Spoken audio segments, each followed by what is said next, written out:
Alasan kuat Gerindra buang Fadlizon. Meskipun Gerindra sudah masuk dalam komposisi menteri di era kedua Presiden Jokowi, bahkan tak tanggung-tanggung, Prabowo yang menjadi viral kontestasi politik di Pilpres pun mewakili Gerindra secara langsung dengan duduk di posisi kementerian bersama satu orang kader lainnya. Namun Fadlizon yang juga sebagai simbol Gerindra masih tetap nyinyir terhadap setiap kebijakan pemerintah. Tak peduli itu benar atau salah terkait kebijakan pemerintah, pasti dia nyinyirin. Yang mempermasalahkan nyinyiran Fadlizon itu sebenarnya Gerindra itu sendiri. Sebab mereka harus bercermin. Apakah yang mereka cari kalau dalam tubuh partainya sendiri tidaklah solid dan tidak ada tindakan yang tegas terkait itu. Di satu sisi masuk dalam lingkup pemerintahan, di satu sisi ada juga kader yang nyinyir. Memang perbedaan dalam satu kubu itu wajar, tetapi ada hal-hal yang membuat masa depan suatu kubu menjadi suram. Perjuangan partai akan dipertanyakan ketika jalan yang diambil sebuah partai tidak jelas tujuannya.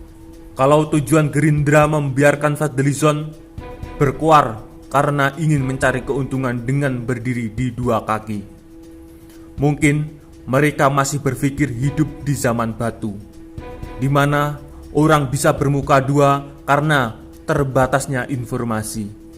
Tidak tegas, padahal Prabowo sendiri di-branding sebagai sosok yang tegas dan pemberani.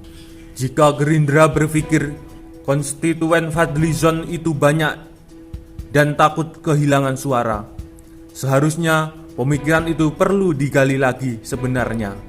Sebab hal itu terjadi ketika arah politik masih jelas, di mana Prabowo menjadi lawan Jokowi di Pilpres sejak 2014. Dan seperti yang kita ketahui bersama, Pilpres ketika itu seperti pertaruhan hidup dan mati karena sentimen SARA yang begitu kental, fitnah dan hoak yang menyembur secara menggila.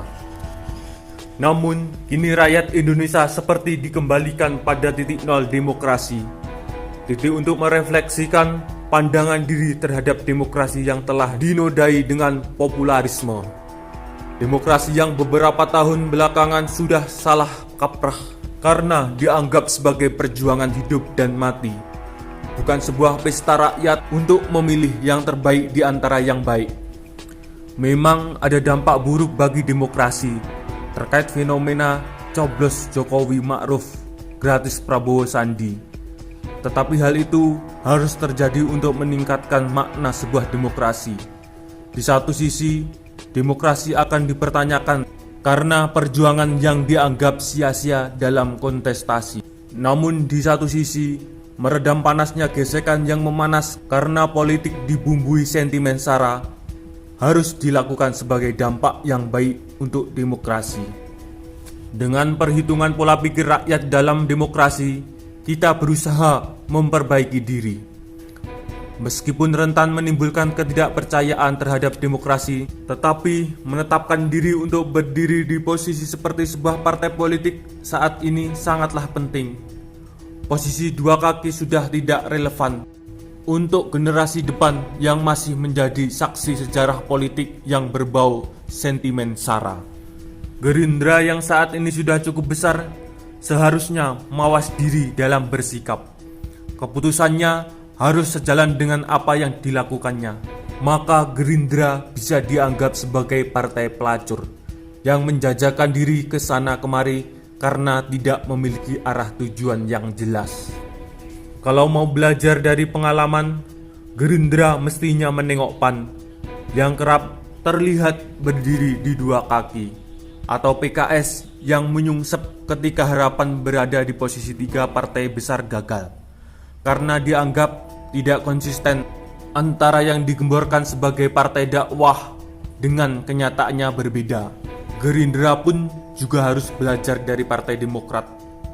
Menurutnya, ketiga partai tersebut disebabkan dengan hal yang sama, yaitu tidak konsistennya antara ucapan dan perbuatan.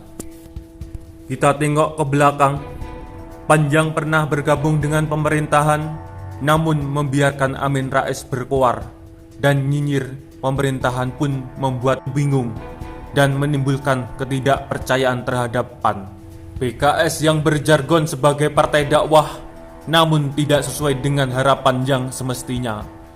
Berisi orang suci pun membuat PKS harus bekerja keras untuk mendapatkan suara karena tragedi pemimpin tertinggi terlibat korupsi dan dugaan skandal.